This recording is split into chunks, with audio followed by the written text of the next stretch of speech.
भी हुयो असांजो घोटकी ज़िले जो सदर हो घोटकी जो आहे साईं इंतिहाई मोतबर शख़्सियत हुयो पंहिंजी जाइ ते सोशल वर्कर हुयो।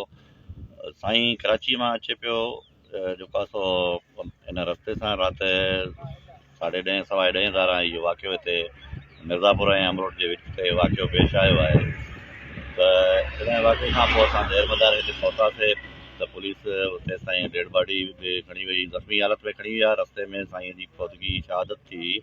पोइ डेड बॉडी असां मालिकनि सां गॾु हुयासीं, मालिक सभु हुया। उन वक़्तु असां खणाए वापसि वियासीं। हीअ इंतिहाई सफ़ाकाना क़तल आहे, इंतिहाई दर्दनाक वाक़ियो आहे।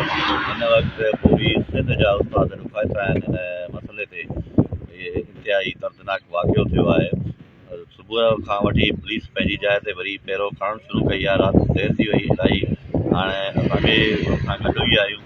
हाणे पहिरियों कयो आहे काफ़ी हद ताईं उहा इन्वेस्टिगेट थी आहे। हाणे जेको आहे सो उस्ताद घुराया आहिनि, उहे पहिरियों खणूं पिया। मुख़्तलिफ़ रुखनि खां मुख़्तलिफ़ सीनियर ऑफिसर्स सां आहिनि, उहे उन शइ जी जांच करे रहिया आहिनि। उमेद आहिनि त इनशाअल्लाह कातिल ज़रूरु बेनकाब थींदा। नाक फूल जो उहो रिज़ल्ट ज़रूरु मिलंदो।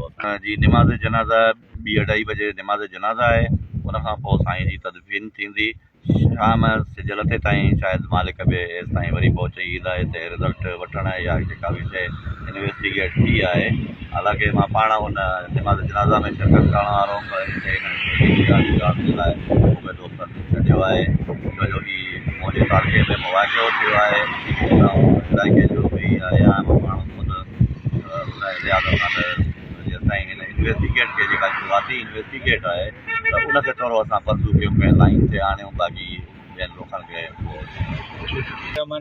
असांखे वॾे अरसे खां ॿुधायो वेंदो आहे त हीउ सखर ऐं लाड़काने वारो रोड VIP रोड आहे। हिते VIP मूवमेंट हूंदी आहे, हितां जी जेका सिक्योरिटी आहे ॾाढी माना सख़्तु हूंदी आहे। पर मतिलबु मूंखे इंतिहाई अफ़सोस सां थो चवणो पवे त राति हिते हिन सखर ऐं लाड़काने रोड ते मधेजी ऐं मिर्ज़ापुर जे विच में अमरोट ऐं मिर्ज़ापुर जे विच में हिकिड़े उस्ताद जो क़तल थियो आहे।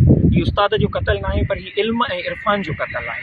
हीउ जेको आहे त सॼी जो सॼी असांजे तालीम जो क़तल आहे। वैसे ई सिंध जी तालीम कहिड़े लिहाज़ खां आहे, उन जे अंदरि उस्तादनि खे इन अंदाज़ सां क़तल कयो वेंदो त हीअ असांजी सिंध कीअं वधंदी, असांजे अंदरि अमन व अमान जो मामिलो कीअं बहितर थींदो। साईं ज़फ़रुल्लाह लाखो साहिब जो इहो क़तल न आहे, पर इहो हिन वक़्तु सॼी जो सॼी तालीम, सॼी जो सॼी इल्म ऐं इरफ़ान जो क़तल आहे।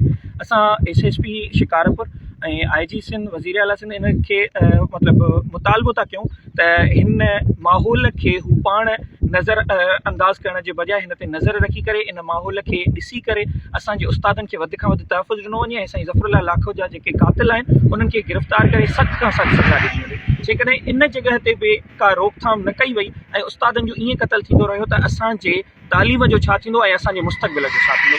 त इन जे लाइ असां इहा ॻाल्हि चऊं था त हिन रोड खे सिर्फ़ु ऐं इहे ख़ाली जेके आहिनि असांखे आसरा न वञे त VIP मूवमेंट हूंदी आहे, VIP रोड हूंदो आहे, हिते सिक्योरिटी हूंदो आहे। पोएं साल इन ई जॻह ते इन्हनि ई ॾींहंनि में एम्बुलेंस जे अंदरि माण्हुनि खे लुटियो वियो ऐं सेवण जा पांधीड़ा हिते जेके आहिनि त वधि खां वधि जेके आहिनि त नुक़सान में आंदा विया। उन्हनि खां ॿारनि खां लाहे करे सोन जूं वालियूं ऐं इहे सभु शयूं हिते कयूं वयूं।